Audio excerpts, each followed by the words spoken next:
So the recommendation that the staff are... Fort St. John's City Council has approved their operating budget.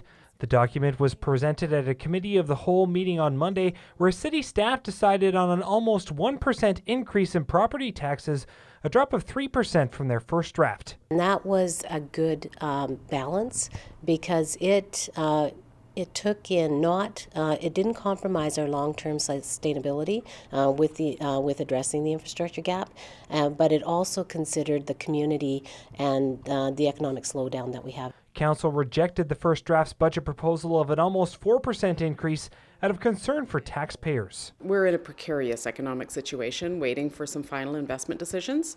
So while we work on that front to ensure that there are support for those projects moving forward, we also recognize that we're in a situation right now where a couple of dollars in your pockets would make a lot more sense. Smith says city staff reduced spending on infrastructure in order to make the lower tax rate work.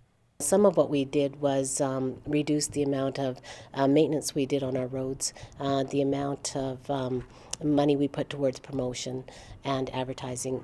So that is something that was removed from the operating budget this year, which may likely come back into the operating budget next year. While the reductions were proposed on a temporary basis, they may be here to stay. That is a decision that we should make next year.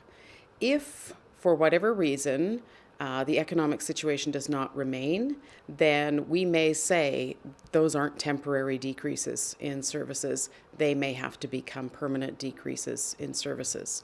With the plan approved in principle, city staff will now be working on the bylaws which will bring it into effect, which they will present to council on March 14th. Hugh Smith, CJDC-TV News, Fort St. John.